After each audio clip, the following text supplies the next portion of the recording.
a completely feeble and disoriented orange Donald Trump confused Russia with Alaska multiple times.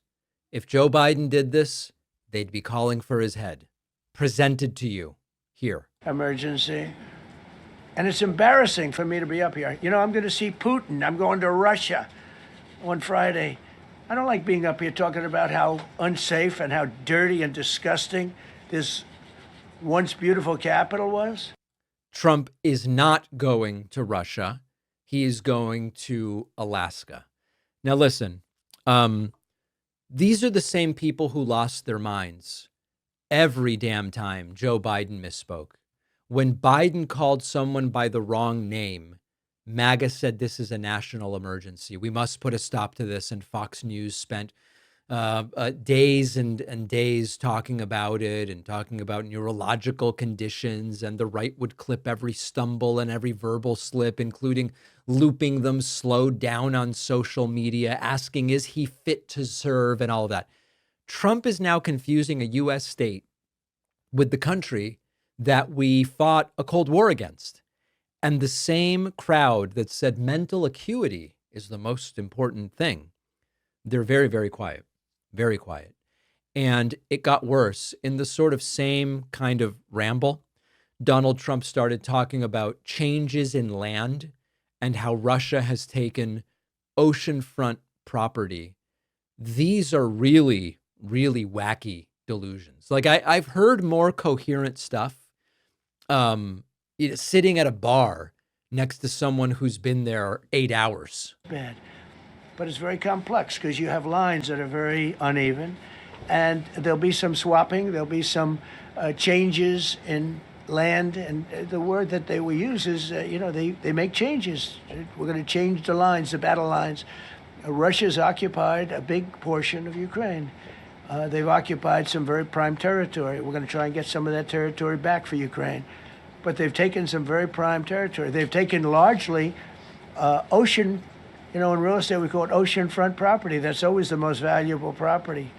If you're in a lake, a river, or an ocean, it's always the best property. Well, Ukraine, a lot of people don't know that Ukraine was largely 1,000 miles of ocean. That's gone. Other than one small area, Odessa, it's a small area. There's just a little bit of water left. So I'm going to go and see the parameters. Now, I may leave and say, good luck, and that'll be the end. I may say this is not going to be settled. I mean, what on earth is this guy talking about? And of course, another example. If Biden did this, they would say, remove him now before the sentence is finished. So the pattern here is really clear. A president clearly not in full command of his thoughts. He's drifting into bizarre real estate analogies in the middle of talking about geopolitics, and the hypocrisy from the right is just deafening. If Biden had confused Russia with Alaska, if Biden had said, I'm going to Russia when he wasn't, it would be plastered on Fox's homepage for a week. Trump does it and slips of the tongue. They happen to everybody. The difference was, in between Biden's gaffes, he had coherent policy ideas that were good for the country. And is there anything more important than that?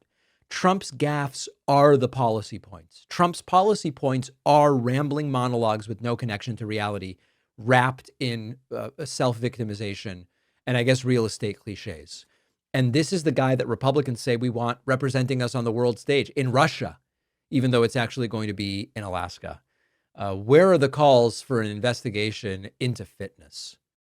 All right, so we all know Alexa listens to us, recommends products based on our conversations. Meta retargets us based on our browsing and engagement history. Have you wondered what ChatGPT and Claude are up to with your conversations? We feed so much of our information to these AI chatbots, thoughts, dreams, sensitive questions, business ideas.